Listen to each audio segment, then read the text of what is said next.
રાજકોટ ગ્રામ્ય એસઓજીએ જસદણના શિવરાજપુર રોડ પરથી 108 કિલો ગાંજો ઝડપી પાડ્યો। ₹54,16,000ની કિંમતનો 108 કિલો ગાંજો જપ્ત કરવામાં આવ્યો। ઓડિશામાંથી ગાંજો ભરીને આવતા અશોક લેલેન્ડ ટ્રક સાથે 3 આરોપીઓની ધરપકડ કરવામાં આવી। ગાંજો ટ્રક અને મોબાઈલ મળીને ₹84,31,000નો મુદ્દામાલ કબજે કરવામાં આવ્યો। આરોપી રાજુ ચૌહાણ કાદરસા અને નરેશની ધરપકડ, જ્યારે ગાંજો મંગાવનાર મહેમદ રફીક લોદી, અબ્દુલ લતીફ સમા અને ઓરિસ્સાથી સપ્લાય કરનાર અલીખા બેહરાની શોધખોળ શરૂ। ડીજીપી સરના નિર્દેશ અનુસાર ગુજરાત રાજ્યમાં ડ્રગ્સ વિરુદ્ધમાં કડક કાર્યવાહી કરવાની સૂચના મુજબ અને માનનીય નાયબ પોલીસ મહાનિરીક્ષક શ્રી રાજકોટ રેન્જ નિર્લિપ્ત રાજ સાહેબના માર્ગદર્શનમાં રાજકોટ ગ્રામ્યની જો એસઓજી ટીમ છે એને દ્વારા 108 કિલો 331 ગ્રામ સૂકો ગાંજો ઝડપી પાડવામાં આવ્યો છે। ગઈકાલે સાંજે 6:30 વાગ્યા અમારી એસઓજીની ટીમમાં કાર્યરત હેડ કોન્સ્ટેબલ વિજયભાઈ વેગડ અને કોન્સ્ટેબલ ચિરાગભાઈ કોઠીનાર આને સૂચના મળી કે એક ટ્રકમાં ગાંજાનો મોટો જથ્થો આવી રહ્યો છે બોટાદ બાજુથી।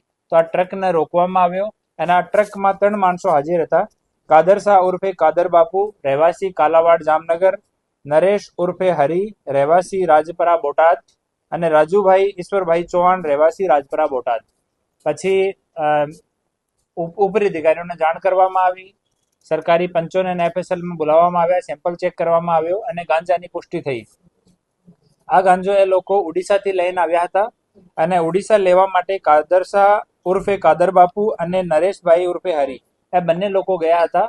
આ ગાડી જે છે આ નરેશભાઈના ભાઈની છે અને ઓડિશાથી લઈ એ સલ્ફર લઈને આવ્યા હતા અને વડોદરામાં સલ્ફર ખાલી કર્યો હતો અને સલ્ફરની બાજુમાં એ લોકો છુપાવીને આ ગાંજાનો જથ્થો લઈને આવ્યા હતા। આ જો કાર્યવાહી થઈ છે એમાં અમારા એસઓજીના PI Shri Fatehsinh Pargi, PSI Shri GJ Zala, PSI PB Mishra અને અમારી એસઓજીની ટીમ આ કાર્યવાહી કરી છે। હાલ 3 આરોપી અટક કરવામાં આવ્યા છીએ અને જો જથ્થો મંગાવનાર છે એ લોકો મોહમ્મદ રફીક અશરફભાઈ લોદી, રહેવાસી કાલાવાડ, અબ્દુલ લતીફ ઓસમાણભાઈ સમા, રહેવાસી કાલાવાડ એ બંને મંગાવનાર છે અને ઓડિશાથી મોકલનાર અલેખા સને વિષ્ણુ બહેરા અદનીગઢ પૂર્ણા કટક ઓડિશાનો રહેવાસી છે। એ લોકો જે કાલાવાડના લોકો છે મોહમ્મદ રફીક અને અબ્દુલ લતીફ એ બંને ડાયરેક્ટ ત્યાં ઓડિશામાં કોન્ટેક્ટ કરતા હતા અને એ જ ઇન્સ્ટ્રક્શન આપતા હતા ગાડીના ડ્રાઈવરને કે તમારે અહીંયા જવાનું, અહીંયાથી સામાન લઈ આવવાનું। ઓર પોલીસથી બચવા માટે એ લોકો સુરત, વડોદરા, પછી વડોદરામાં ગાડી ખાલી કર્યા પછી ડાયરેક્ટ જામનગર નહીં જઈને બોટાદથી થઈને અને રૂરલ એરિયામાં જો નાની નાની સડકો છે એનો રૂટ એ લોકો લેતા હતા।